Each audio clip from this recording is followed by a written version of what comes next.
5 अगस्त का दिन था और अचानक से आई एक खबर ने पूरी दुनिया को हिलाकर रख दिया। लेकिन हाल ही में जो हुआ उसने सबको हैरान कर दिया। मोहम्मद यूनुस ने पाकिस्तान से 40 टन RDX और गोला बारूद मंगवाया है। बांग्लादेश में आज हिंदू समुदाय के हालात, उन्हें सुनकर आपकी आंखों में आंसू आ जाएंगे। यह सचमुच दिल दहला देने वाली हकीकत है। पर अब भी सवाल वही है, क्या यह सिर्फ रिजर्वेशन के लिए हो रहा था? नमस्कार दोस्तों, स्वागत है एक बार फिर से न्यू डॉक्यूमेंट्री। दुश्मन सिर्फ बॉर्डर के उस पार नहीं होता, घर के अंदर भी होता है। फिल्म शौर्य का ये डायलॉग आज बांग्लादेश की हालत पर एकदम सटीक बैठता है। बात सिर्फ तख्तापलट की नहीं है, बल्कि उन गद्दारों की है जिन्होंने अपने ही देश को धोखा दिया और पूरा बांग्लादेश जल उठा। आज दंगों की आग में देश जल रहा है। हिंदुओं के घर, मंदिर, सब कुछ जलाया जा रहा है। 1 महीना बीत गया है, लेकिन अभी तक सब कुछ बिखरा हुआ है। चारों तरफ हंगामा, इंडियन एम्बेसी के बाहर हजारों की भीड़, नारेबाजी, गुस्सा, और उस गुस्से में कुछ लोग बॉर्डर क्रॉस करने की कोशिश तक कर रहे हैं। क्या ये सिर्फ एक तख्तापलट था या फिर इसके पीछे कोई और बड़ी साजिश छिपी हुई है? ऐसा लगता है जैसे देश के अंदर से ही किसी ने आग लगाई हो और अब पूरा बांग्लादेश उसी आग में जल रहा है। दंगों की आग में झुलसता बांग्लादेश और अब बाढ़ की चपेट में भी है। 50 लाख से ज्यादा लोग इस बाढ़ से प्रभावित हो चुके हैं। लोगों का कहना है कि शेख हसीना ने मोदी जी के साथ मिलकर बांध के गेट खोल दिए और इसीलिए बांग्लादेश पानी में डूब रहा है। पिछले 1 महीने से शेख हसीना भारत में सुरक्षित हैं। बांग्लादेश सरकार लगातार उनकी वापसी की मांग कर रही है, लेकिन कुछ कट्टरवादी नेता अब इसे सहन नहीं कर पा रहे। उन्होंने भारत को गीदड़ भपकिया देना शुरू कर दिया है। सवाल ये है, क्या वाकई शेख हसीना और मोदी जी ने मिलकर ये कदम उठाया है? बांग्लादेश इस वक्त ऐसे हालात में है जहां वो वर्ल्ड बैंक और IMF के आगे हाथ फैलाकर खड़ा है। $8 बिलियन के लोन की मांग। ये हालात कितने गंभीर हो चुके हैं, इसका अंदाजा यहीं से लगाया जा सकता है। और इधर पाकिस्तान और बांग्लादेश के बीच नजदीकियां भी बढ़ती जा रही हैं। शेख हसीना के इस्तीफा देने के बाद Nobel prize winner Muhammad Yunus ने अंतरिम सरकार की बागडोर संभाल ली है। लेकिन हाल ही में जो हुआ उसने सबको हैरान कर दिया। मोहम्मद यूनुस ने पाकिस्तान से 40 टन RDX और गोला बारूद मंगवाया है। अब पाकिस्तान मौके का फायदा उठाकर भारत के चारों तरफ से घेरने की कोशिश कर रहा है। क्या ये नया गठबंधन भारत के लिए नई मुसीबतें खड़ी करने वाला है? क्या बांग्लादेश और पाकिस्तान मिलकर कोई बड़ी साजिश रच रहे हैं? ये कहानी है करीब 1 महीने पहले की, जब बांग्लादेश की प्रधानमंत्री शेख हसीना अपनी जान बचाकर वहां से निकलने में कामयाब हुई। लेकिन जो पीछे छूट गया वो था तबाही और दर्द का मंजर, खासकर बांग्लादेश के हिंदुओं के लिए। 1 महीने में बांग्लादेश के हिंदुओं ने जो सहा है वो शब्दों में बयान करना मुश्किल है। महिलाओं के साथ बर्बरता की सारी हदें पार कर दी गई और सोशल मीडिया पर बीते 1 महीने से ऐसी वीडियोस वायरल हो रही हैं जिन्हें देखना भी मुश्किल हो जाता है। ये वीडियोस उस हिंसा की सच्चाई बयान कर रही हैं जिसे शायद ही कोई खुलकर बोल पा रहा है। जब से बांग्लादेश का जन्म हुआ है तभी से वहां हिंदू समुदाय पर अत्याचारों का सिलसिला थमने का नाम नहीं ले रहा है। 1971 की जंग याद है, जिसमें 30 लाख बांग्लादेशियों की हत्या कर दी गई थी और उनमें से ज्यादातर हिंदू थे। फिलहाल जो तख्तापलट हुआ है इसके पीछे रिजर्वेशन का मुद्दा बताया जा रहा है। लेकिन क्या सिर्फ रिजर्वेशन के लिए इतने बड़े पैमाने पर आंदोलन हो सकता है? कुछ लोगों का कहना है कि यह सब एक सोची समझी साजिश है हिंदुओं को खत्म करने की।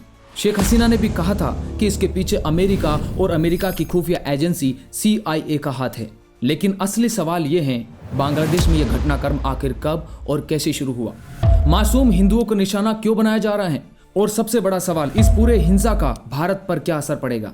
भारत के नेता क्या सोचते हैं और क्या बांग्लादेश का फ्यूचर अंधकार में जा रहा है? इन सारे सवालों के जवाब आज हम जानने की कोशिश करेंगे। 5 अगस्त का दिन था और अचानक से आई एक खबर ने पूरी दुनिया को हिलाकर रख दिया। बांग्लादेश की प्रधानमंत्री शेख हसीना का घर मिलिट्री और कुछ तथाकथित छात्रों ने घेर लिया। उन्हें अल्टीमेट दे दिया गया, 45 मिनट के अंदर देश छोड़ दो। हसीना के पास वक्त बहुत कम था। आनन फानन में उन्होंने अपना इस्तीफा राष्ट्रपति मोहम्मद शहाबुद्दीन को सौंपा और बिना देर किए फ्लाइट पकड़कर भारत की ओर रवाना हो गई। ये सब इतनी जल्दी में हुआ कि शेख हसीना को अपने कपड़े लाने तक का भी समय नहीं मिला। भारत पहुंचने के बाद हसीना ने सबसे पहले कुछ जरूरी सामान की शॉपिंग की। उनके साथ उनकी बहन रेहाना और कुछ करीबी समर्थक भी पिछले 1 महीने से भारत में शरण लिए हुए हैं। लेकिन बांग्लादेश में जैसे ही शेख हसीना ने देश छोड़ा, युवाओं की भीड़ ने उत्पात मचाना शुरू कर दिया।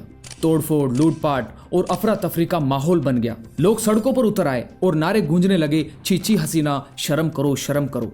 बांग्लादेश में हालात और भी बुरे हो गए हैं। लोगों ने अब देश के फाउंडर मुजीबर रहमान जो कि 1972 में बांग्लादेश के पहले प्रधानमंत्री बने और राष्ट्रपति थे, उनके पुतलों को भी तोड़ डाला।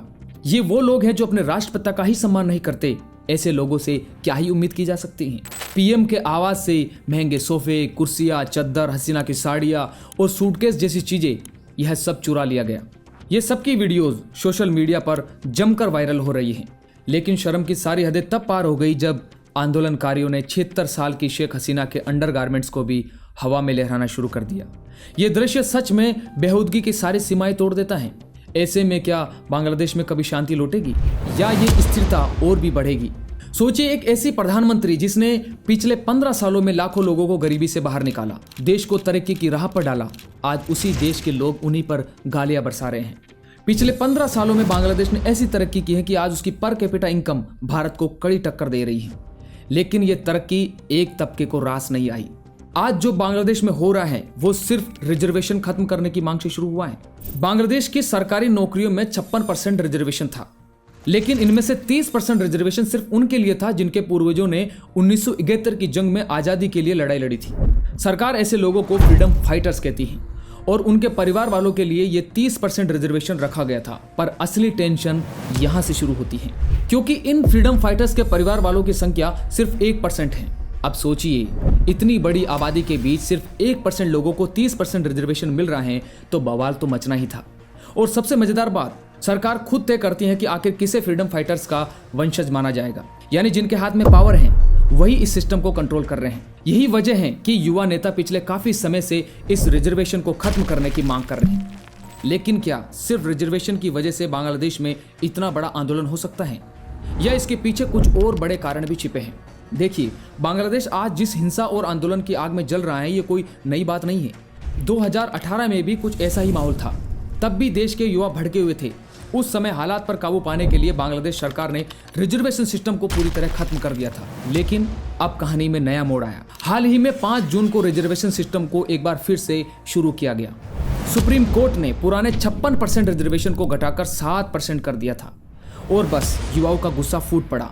पहले 56% रिजर्वेशन का बड़ा हिस्सा 30% उन परिवार वालों के लिए था जिनके पूर्वजों ने 1971 की आजादी में लड़ाई में हिस्सा लिया था, और बाकी हिस्से में 10% महिलाओं के लिए, 10% पिछले इलाकों के लिए, 5% विशेष समुदायों के लिए और 1% दिव्यांगजनों के लिए रिजर्व था।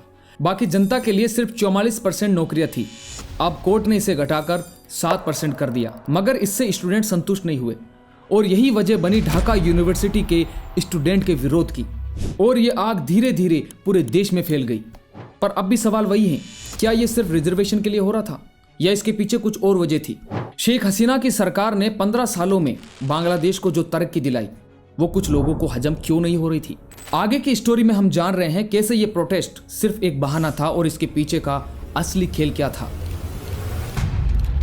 शेख हसीना ने देश की सिचुएशन को कंट्रोल करने के लिए स्टूडेंट पर दबाव डाला। यूनिवर्सिटी के आसपास आर्मी के जवान तैनात कर दिए थे और कई स्टूडेंट को हिरासत में ले लिया गया। फिर क्या, छात्रों से वीडियोस बनवाई गई जिसमें वो आंदोलन न करने की बात कहते दिखे। আমি নিচে 3 থেকে 4টি গাড়ি দেখতে পেয়েছিলাম। গাড়িগুলো এর মধ্যে थोड़े दिन बाद स्टूडेंट्स को छोड़ दिया गया। अब इन सब के बीच 3 नाम है जो सुर्खियों में आए: नाहिद इस्लाम, आसिफ मोहम्मद और अबू बकर माजूमदार। बांग्लादेश में हाल ही में हुए तख्तापलट में इन 3 स्टूडेंट का सबसे बड़ा रोल बताया गया। इन तीनों ने पुलिस हिरासत से छूटने के बाद खुलासा किया कि उन्हें किस तरह से मारा पीटा गया। इससे स्टूडेंट का गुस्सा 7वें आसमान पर पहुंच गया और देश भर में एक नया छात्र आंदोलन शुरू हो गया। युवा नेताओं ने शेख हसीना को डिक्टेटर कहना शुरू कर दिया। हसीना ने पलटवार करते हुए कहा कि दंगे करने वाले स्टूडेंट नहीं बल्कि जमाती और बांग्लादेश नेशनल पार्टी के जिहादी लोग हैं। एक भाषण में हसीना ने स्टूडेंट्स को आतंकवादी और रजाकर भी बता दिया। अब बांग्लादेश में रजाकर का मतलब है देश के अंदर बैठे गद्दार। हसीना के इस बयान ने समाज में एक नई बहस को जन्म दे दिया। शेख हसीना के इन शब्दों ने स्टूडेंट्स को और भड़का दिया। आंदोलन की आग धीरे धीरे भड़कने लगी। हसीना ने पुलिस और आर्मी को फ्री हैंड दे दिया और फिर शुरू हुई वो कार्रवाई जो इतिहास में दर्ज हो गई। शुरुआती कार्रवाई में कुछ स्टूडेंट्स की मौत हो गई। इन मौतों ने रही सही कसर पूरी कर दी। अब और भी स्टूडेंट्स सड़कों पर उतरने लगे। देश में कर्फ्यू लगा दिया गया, मोबाइल इंटरनेट सेवाएं रोक दी गई और स्कूल कॉलेजों की छुट्टी कर दी गई। सड़कों पर गुस्से में भरे स्टूडेंट्स, आर्मी की तैनाती और हर तरफ छाई अफरा तफरी। नाहिद इस्लाम और उसके कुछ साथियों के भड़काऊ भाषणों ने पूरे देश में आग सी लगा दी। धीरे धीरे देश की बड़ी आबादी का समर्थन उन्हें मिलने लगा और फिर एक और बड़ा झटका लगा। आर्मी चीफ वकार उज जमान, जिन्होंने करीब 4 दशक सेना में सेवा की, उन्होंने अपना रुख पलट लिया और वो छात्रों के साथ देने लगे और शेख हसीना के लिए अब सारे रास्ते बहुत कम बच गए। हसीना के पास सिर्फ एक ही ऑप्शन था, देश छोड़कर जाना। बांग्लादेश की आज की हालत और ये आंदोलन, दरअसल इसके तार इतिहास से भी जुड़े हुए हैं। अब आइए कुछ पन्ने पलटते हैं और आपको अतीत की ओर ले चलते हैं। दोस्तों, ये पहली बार नहीं है जब शेख हसीना को अपना ही देश छोड़कर भागना पड़ा हो। सोचिए उस देश से भागना जिसकी नींव उनके पिता मुजीबर रहमान ने रखी थी। बात सिर्फ इतनी नहीं है, इतिहास भी बार बार खुद को दोहराता है। हर कोई जानता है कि 1947 तक बांग्लादेश भारत का ही हिस्सा था। फिर बंटवारा हुआ और इस हिस्से को ईस्ट पाकिस्तान कहा जाने लगा। लेकिन वहां के लोगों की जिंदगी आसान नहीं थी। पाकिस्तान सरकार ने उन्हें उनके बुनियादी अधिकारों से वंचित कर दिया। पाकिस्तान ने कभी भी पूर्वी पाकिस्तान यानी आज के बांग्लादेश को अपना हिस्सा माना ही नहीं। यही वजह थी कि 1971 में बांग्लादेश को अपनी आज़ादी के लिए लड़ना पड़ा और इसमें भारत ने अहम भूमिका निभाई। मुक्ति वाहिनी सेना का नेतृत्व भारत ने किया और राजनीतिक मोर्चे पर अवामी लीग के साथ मुजीबर रहमान खड़े थे। दोस्तों, बहुत से लोग इस बात पर गर्व करते हैं कि 1971 की लड़ाई में भारत ने पाकिस्तान के 90,000 सैनिकों को सरेंडर करने पर मजबूर कर दिया। लेकिन इस जीत की एक बहुत बड़ी कीमत चुकाई गई थी। देश में अराजकता और हिंसा का वो दौर, लगभग 30 लाख लोगों की जान चली गई और सबसे ज्यादा निशाना बनाए गए थे बांग्लादेश के हिंदू। इस आजादी की लड़ाई में हिंदू समुदाय को भारी नुकसान उठाना पड़ा, वो कीमत जिसे आज भी शायद भुलाया नहीं जा सकता। गैरी जे बेस ने अपनी किताब द ब्लड टेलीग्राम में लिखा है कि 1971 में बांग्लादेश में जो हिंसा हुई थी उसे पूरी दुनिया को सामूहिक रूप से याद करना चाहिए। लेकिन क्या हम इसे याद रखते हैं? जब भी दुनिया के सबसे बड़े नरसंहारों का जिक्र होता है तो यहूदियों के खिलाफ हुआ हॉलोकॉस्ट तो जरूर याद किया जाता है, लेकिन बांग्लादेश में हुए हिंदुओं के कत्लेआम पर न तो बात होती है, न ही घटनाएं इतिहास की किताबों में वो जगह पाती हैं जिसकी वो हकदार हैं। साल 1971 की हिंसा सिर्फ एक युद्ध नहीं थी, यह एक जेनोसाइड था जिसमें लाखों हिंदुओं को बेरहमी से मार डाला गया। मगर अफसोस, इसके बारे में जानने वाले या बात करने वाले लोग बहुत कम हैं। मुजीबर रहमान आजाद बांग्लादेश के पहले राष्ट्रपति बने, लेकिन देश के कुछ जिहादी गुटों के साथ इनकी विचारधारा कभी मेल नहीं खाई। फिर आया वो काला दिन 1975, जब मुजीबर रहमान और उनके परिवार के ज्यादातर लोगों की बेरहमी से हत्या कर दी गई। शेख हसीना और उनकी बहन रेहाना मौत के इस तूफान से बच निकली। भारत, जिसने 1971 में बांग्लादेश की आजादी में अहम भूमिका निभाई थी, उसने एक बार फिर से हसीना बहनों के लिए अपने दरवाजे खोल दिए। तत्कालीन प्रधानमंत्री इंदिरा गांधी ने उन्हें भारत में शरण दी। यहाँ भारत की जमीन पर दोनों बहनों ने अपनी शिक्षा पूरी की। कुछ समय भारत में रहने के बाद हालातों से टूट चुकी हसीना और रेहाना जर्मनी चली गई, जहां उन्होंने अपने पिता की हत्या के सदमे से उबरने की कोशिश की। लेकिन क्या वो कभी इस दर्द से पूरी तरह उबर पाई? शायद नहीं। साल 1981 शेख हसीना ने एक बार फिर बांग्लादेश की धरती पर कदम रखा, लेकिन इस बार वो एक बेटे के तौर पर नहीं बल्कि एक छात्र नेता के रूप में लौटी थी। भारत में अपनी शिक्षा पूरी कर छात्र राजनीति से नाता जोड़कर हसीना अब पूरी तरह से राजनीति में सक्रिय हो चुकी थी। समय बढ़ता गया और साल आया 1996। 1996 में आवामी लीग के जन समर्थक ने हसीना को पहली बार बांग्लादेश के प्रधानमंत्री की कुर्सी पर बैठा दिया। देश को आर्थिक और सामाजिक मोर्चे पर आगे बढ़ाने के उनके कदमों को सराहा गया, लेकिन उनका यह सफर कभी आसान नहीं रहा। बांग्लादेश नेशनलिस्ट पार्टी BNP, जो उनकी सबसे बड़ी विपक्षी पार्टी थी, लगातार उनके खिलाफ षड्यंत्र रचती रही। देश की सत्ता की लड़ाई ने बांग्लादेश की राजनीति में संघर्ष की एक नई लहर पैदा कर दी थी और तब से लेकर आज तक आवामी लीग और बांग्लादेश नेशनलिस्ट पार्टी के बीच सत्ता के इस संघर्ष ने देश को गहरे राजनीतिक संकट में डाल दिया। यह संघर्ष सिर्फ राजनीति का नहीं बल्कि देश के भविष्य का है और हर मोड़ पर इस जंग के निशान आज भी बांग्लादेश के हर कोने में दिखाई देते हैं। साल आया 2001। BNP नेता खालिदा जिया ने सत्ता संभाली और उस दौर में बांग्लादेश में जो हुआ वह आज भी जख्म बनकर हिंदू समुदाय के दिलों में बसा हुआ है। 5 लाख से अधिक हिंदुओं का कत्लेआम, जिहादी और जमाती ताकतों के समर्थक से देश में हिंसा भड़काई गई। BNP ने अगले 8 सालों तक देश पर राज किया, लेकिन 2009 में जब शेख हसीना ने फिर से चुनाव जीता तो बांग्लादेश में एक नई उम्मीद जगी। पिछले 15 सालों में उन्होंने देश का नेतृत्व किया और हर कदम पर भारत के साथ रिश्ते और मजबूत होते गए। लेकिन यह प्रगति चीन और पाकिस्तान जैसे देशों को बिल्कुल रास नहीं आई। देश के भीतर हिंसा, अशांति और विरोध में कहीं न कहीं इन विदेशी ताकतों का हाथ है। ये सवाल अब हर किसी के मन में उठने लगा है। क्या ये हिंसा सिर्फ आंतरिक संघर्ष का परिणाम है या फिर इसके पीछे विदेशी साजिशें छिपी हैं? हिंदू समुदाय की वर्तमान स्थिति को लेकर भी बांग्लादेश में चिंता बढ़ रही है। उनकी स्थिति आज भी नाजुक बनी हुई है। बांग्लादेश में आज हिंदू समुदाय के हालात, उन्हें सुनकर आपकी आंखों में आंसू आ जाएंगे। ये सचमुच दिल दहला देने वाली हकीकत है। क्या आपने कभी सोचा था कि ऐसा भी हो सकता है जहां एक समय 1947 में हिंदू समुदाय की आबादी 30% थी, अब वो महज 8% रह गई है। साल 1971 में जब बांग्लादेश ने आज़ादी पाई, तब भी हिंदू आबादी घटकर सिर्फ 13.5% रह गई थी। लेकिन आज ये संख्या और भी कम हो गई है। 8% हिंदू अब बस जैसे अपनी आखिरी सांसें ले रहे हैं। और वो दिन भी दूर नहीं जब बांग्लादेश से हिंदू समुदाय पूरी तरह गायब हो जाएंगे। इतिहास हमें याद दिलाता है कि कैसे एक पूरी आबादी धीरे धीरे खत्म हो रही है और हम खामोश बैठे हैं। क्या आप सोच सकते हैं कि अगले 25 सालों में बांग्लादेश में शायद एक भी हिंदू न रहे? क्या यह एक अलार्म नहीं है जिसे अब सुन लेना चाहिए? यह एक सामूहिक पीड़ा है जिसे अनसुना नहीं किया जा सकता। आज बांग्लादेश में हिंदुओं के हालात इस कदर बिगड़ चुके हैं कि अगर हम अब भी खामोश रहे तो इतिहास हमें कभी माफ नहीं करेगा। कहने को तो शेख हसीना के खिलाफ जो आंदोलन है उसे रिजर्वेशन के विरोध में स्टूडेंट का प्रोटेस्ट बताया जा रहा है, लेकिन हकीकत शायद कुछ और ही है। शेख हसीना ने एक स्टेटमेंट में कहा था कि ये आंदोलन करने वाले स्टूडेंट नहीं बल्कि जमाती और जिहादी लोग हैं। जमाती यानी किसी विशेष धार्मिक समूह का सदस्य, जिहादी यानी वो लोग जो अपने धार्मिक या राजनीतिक लक्ष्यों के लिए हिंसा करते हैं। पहले तो ये बात सुनने में एक आरोप जैसी लगती थी, लेकिन जिस तरह से हिंदू समुदाय को निशाना बनाया जा रहा है उस पर गौर करें तो हसीना की बात शायद उतनी गलत नहीं लगती। अगर ये सिर्फ आरक्षण का मामला होता तो ये हिंसा सिर्फ आरक्षण के खिलाफ होती, लेकिन यहाँ तो बात आरक्षण से कहीं आगे बढ़ गई है। हिंदू समुदाय को जिस तरह से बर्बरता से मारा जा रहा है वो हमें सोचने पर मजबूर करता है कि शायद ये एक बड़ा खेल है जिसमें कुछ ताकतें अपनी चालें चल रही हैं। जो भी हो, इतना तो तय है कि शेख हसीना के बयान में कहीं ना कहीं एक कड़वा सच छिपा हुआ है जिसे हम नज़रअंदाज नहीं कर सकते।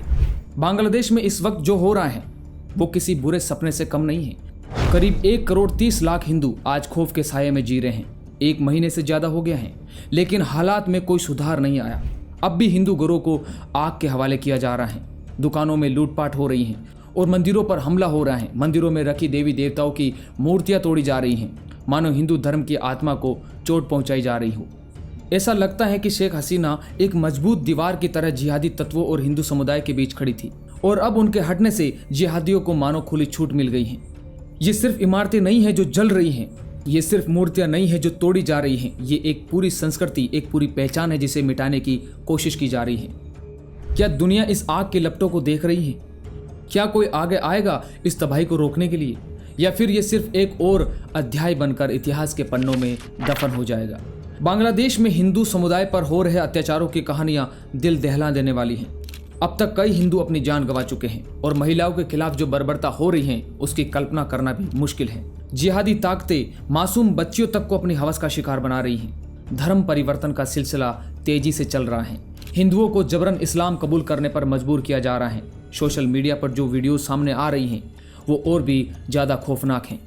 ऐसा लगता है जैसे जिहादी सालों से हिंदू समुदाय के खून के प्यासे बैठे थे। ये कोई अचानक पैदा हुआ गुस्सा नहीं है। ये गुस्सा, ये नफरत बहुत पहले से सुलग रही थी। अब जब शेख हसीना कमजोर पड़ी है तो मानो इन जिहादियों को मौका मिल गया हो हिंदू समुदाय को मिटाने का। बांग्लादेश के नेता बार बार यही कह रहे हैं कि हिंदुओं पर हो रहे हमले सिर्फ अफवाहें हैं, लेकिन सोशल मीडिया पर जो वीडियोस दिख रहे हैं वो सच बयान कर रहे हैं। कट्टरपंथी ताकतें खुलकर हिंदू समुदाय के खिलाफ नफरत फैला रही हैं। अंतरिम सरकार के लीडर मोहम्मद यूनुस ने जमात-ए-इस्लामी पर से बैन हटा दिया, जो पाकिस्तान का समर्थक संगठन है। बैन हटाने का मतलब है कि संगठन पर किसी तरह की कानूनी या प्रशासनिक रोक हटा दी गई है, जिससे अब वह अपनी गतिविधियां जारी रख सकता है। जमात-ए-इस्लामी एक इस्लामिक संगठन है जो मुस्लिम देशों में इस्लामी कानूनों और समाज के निर्माण के लिए काम करता है। साथ ही जेल में बंद कट्टरवादी नेताओं को भी रिहा किया जा रहा है। जेल से बाहर आते ही ये नेता भारत के खिलाफ नफरत फैला रहे हैं। ऐसा लग रहा है कि बांग्लादेश में कट्टरवाद को खुला समर्थन मिल रहा है।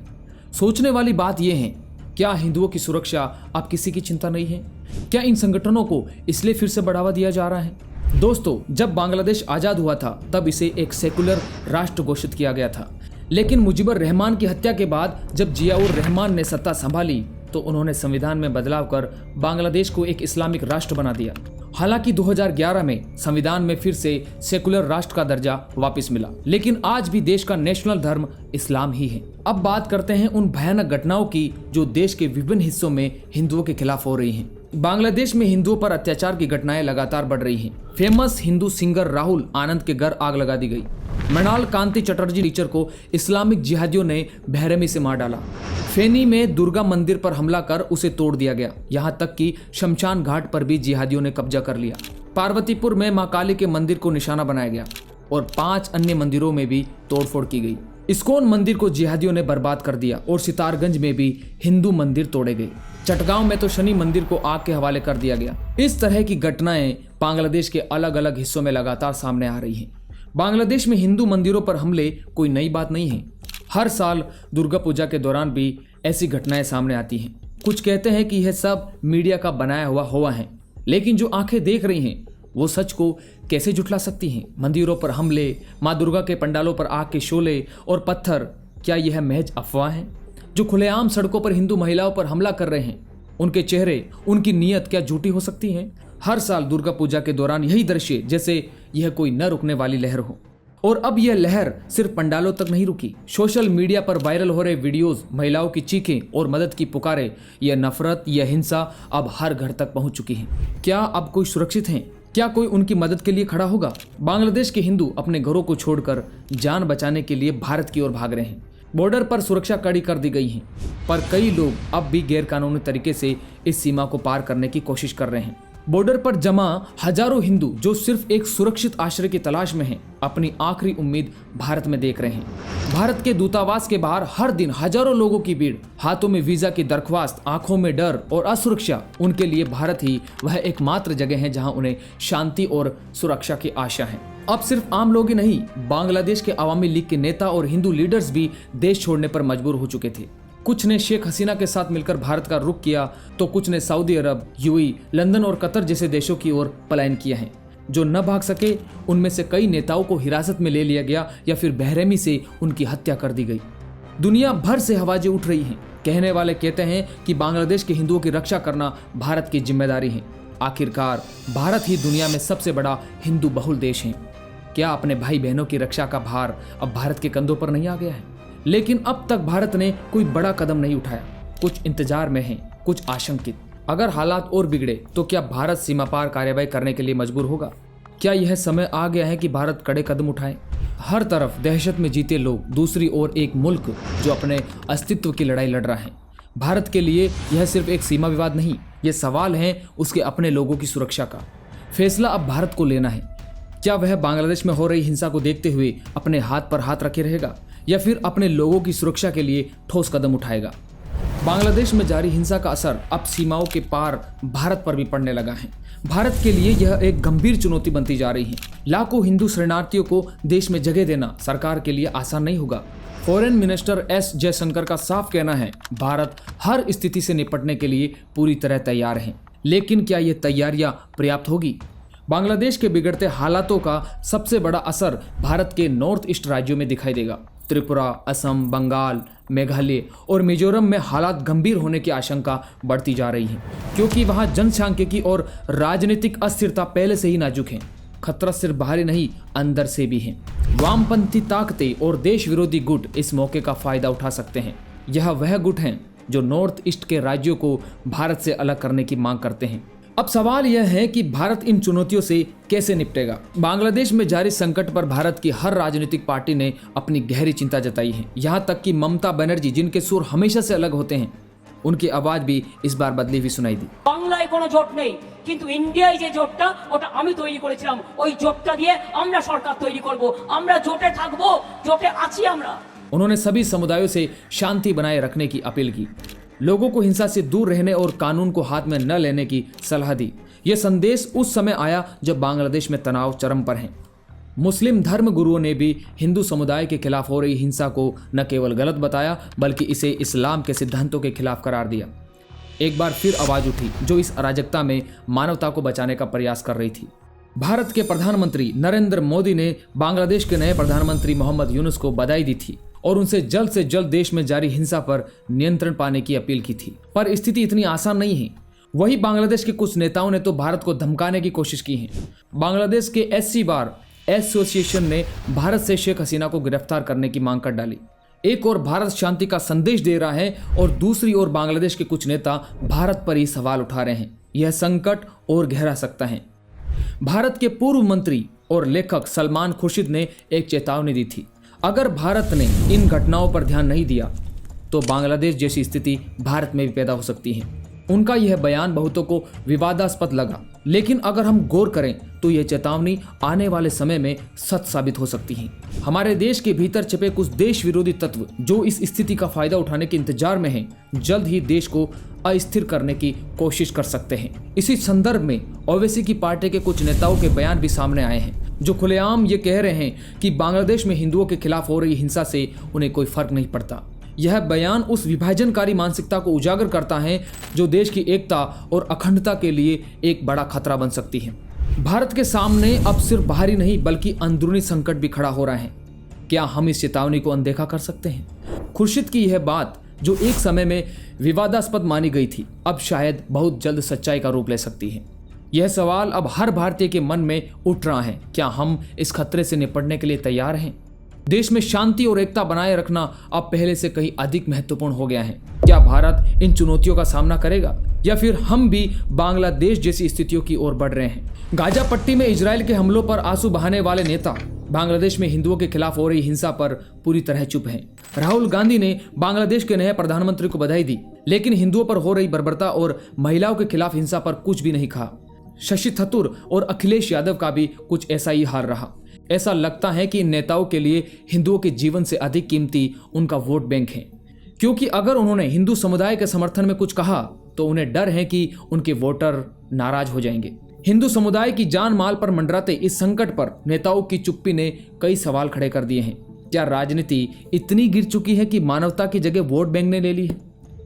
ये वही नेता है जो अन्याय के खिलाफ आवाज उठाने का दावा करते हैं, लेकिन जब बात हिंदुओं के खिलाफ हिंसा की आती है तो उनकी आवाज कहीं गुम हो जाती है। इन नेताओं की चुप्पी ने यह साफ कर दिया है कि हिंदू समुदाय की सुरक्षा और उनके जीवन से बढ़कर उनके लिए राजनीतिक फायदे हैं। क्या यह मौन उनकी असली प्राथमिकताओं को उजागर नहीं करता?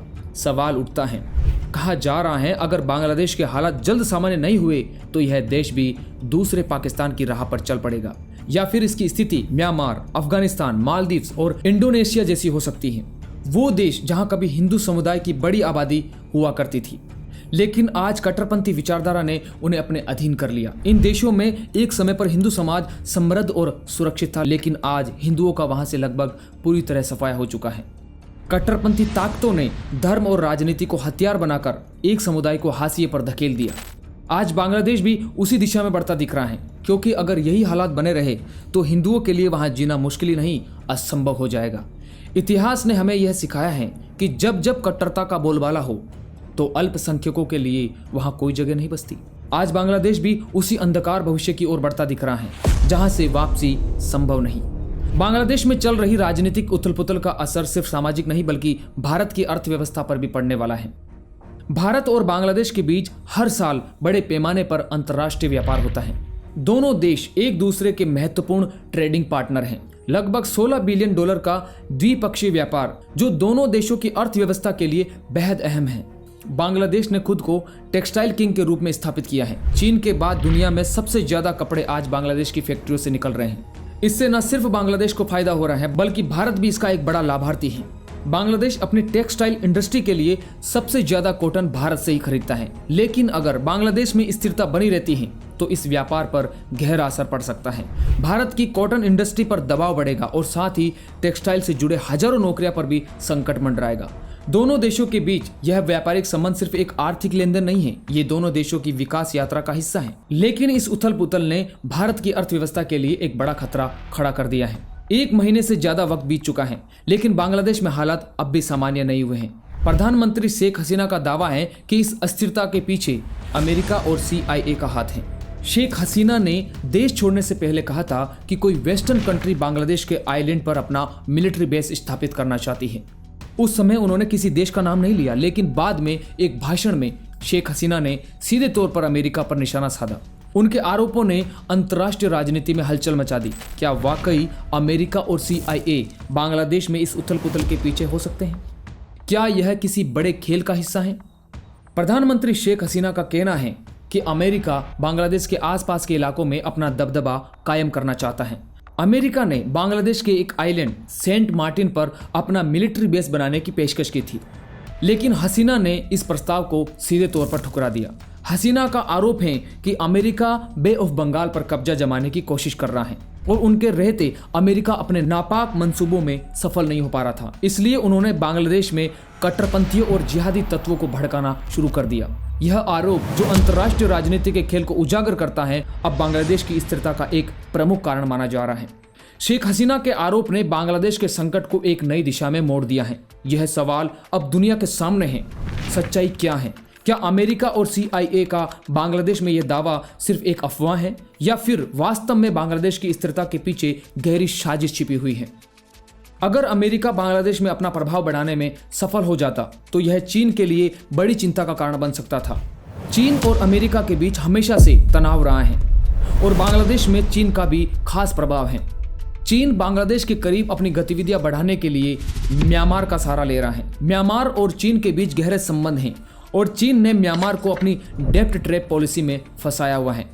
अमेरिका को यह बात पसंद नहीं आ रही है, इसलिए वह दक्षिण पूर्व एशिया में अपनी उपस्थिति बढ़ाना चाहता है। हालांकि बांग्लादेश के संकट पर कई देश चिंता जता रहे हैं। इन देशों ने प्रधानमंत्री शेख हसीना को अपने यहाँ शरण देने से मना कर दिया है। पहले अमेरिका में शेख हसीना के जाने की संभावना जताई गई थी, लेकिन अमेरिका ने उन्हें वीजा देने से इनकार कर दिया। इसके बाद चर्चा थी कि हसीना लंदन जा सकती हैं, क्योंकि उनकी बहन रेहाना की बेटी ट्यूलिप सिद्दीक ब्रिटिश पार्लियामेंट में सांसद हैं। ट्यूलिप सिद्दीक ब्रिटेन में वित्त मंत्री के सलाहकार भी हैं और लेबर पार्टी से सांसद हैं। लंदन में शरण मिलने की उम्मीद थी, लेकिन UK ने भी शेख हसीना के वीजा को कैंसिल कर दिया। इस तरह शेख हसीना के लिए सुरक्षित पनाहगाह की तलाश अब और भी कठिन हो गई है। अंतर्राष्ट्रीय समुदाय की चिंता के बावजूद शेख हसीना को फिलहाल किसी भी देश में शरण नहीं मिल पा रही है। यह स्थिति उनके लिए और भी जटिल होती जा रही है। 1 महीने से शेख हसीना और उनकी बहन भारत में सुरक्षित हैं। इस दौरान शेख हसीना कई गल्फ कंट्रीज जैसे UAE, सऊदी अरब और कतर से संपर्क कर रही हैं। रिपोर्टर्स के अनुसार वह जल्द ही इनमें से किसी भी देश में शरण ले सकती हैं। लेकिन जिस तरह एंड मोमेंट पर भारत ने हसीना की मदद की, शायद ही कोई और देश उनकी मदद कर पाता। सवाल ये है कि अगर भारत भी मदद से इनकार कर देता तो शेख हसीना कहाँ जाती? बांग्लादेश में शेख हसीना के छोड़ने के बाद पहले तो आर्मी चीफ वकार उज जमान हावी होते नजर आ रहे थे, लेकिन आंदोलन कर रहे स्टूडेंट्स ने साफ कह दिया कि उन्हें एक नई डेमोक्रेटिक गवर्नमेंट अपने देश में चाहिए। इसके बाद देश में अंतरिम सरकार बनाने की तैयारी शुरू हो गई और मोहम्मद यूनुस को अंतरिम सरकार के प्रमुख सलाहकार के रूप में चुना गया। स्टूडेंट्स ने ही उन्हें नए प्रधानमंत्री पद की शपथ संभालने की जिम्मेदारी के लिए कहा है। मोहम्मद यूनुस के बारे में बता दें कि वो एक नोबेल प्राइज विनर हैं, जिन्होंने बांग्लादेश में ग्रामीण बैंक बनाने की दिशा में क्रांतिकारी काम किया था। 84 साल के मोहम्मद यूनुस को बांग्लादेश में गरीबों के मसीहा के तौर पर भी देखा जाता है। एक समय पर वो राजनीति में सक्रिय थे और शेख हसीना की तानाशाही के खिलाफ भी आवाज खूब उठाई। फिर उन्होंने राजनीति को अलविदा कह दिया, लेकिन देश के युवाओं को यूनुस से काफी उम्मीदें हैं। अमेरिका का कहना है कि वो भी बांग्लादेश में अंतरिम सरकार और लोकतांत्रिक मूल्य को रिस्टोर करने के लिए काम कर रहा है। तो दोस्तों, ये थी बांग्लादेश में चल रही उठापटक की पूरी दास्तां। फिलहाल भारत के लिए कोई खास चिंता की बात नहीं है, लेकिन बॉर्डर के पास अतिरिक्त फोर्स तैनात कर सभी को अलर्ट कर दिया गया है। अगर बांग्लादेश की नई सरकार और चीन और पाकिस्तान के साथ दोस्ती बढ़ती है तो यह भारत के लिए एक और चिंता का विषय बन सकता है। बांग्लादेश और वहां के हिंदुओं का भविष्य क्या होगा, इस बारे में कुछ भी कहना अभी जल्दबाजी होगी। आपको क्या लगता है, क्या भारत को लाखों हिंदुओं के लिए दरवाजे खोल देने चाहिए? और क्या शेख हसीना फिर कभी बांग्लादेश लौट पाएगी? इन मुद्दों पर अपने विचार कमेंट सेक्शन में हमारे साथ जरूर शेयर करें। अगर आज की यह वीडियो अच्छी लगी हो तो इसे लाइक और शेयर करना न भूलें। आज के लिए बस इतना ही, फिर मिलेंगे एक नई वीडियो के साथ। परमात्मा सबका मंगल करे। धन्यवाद।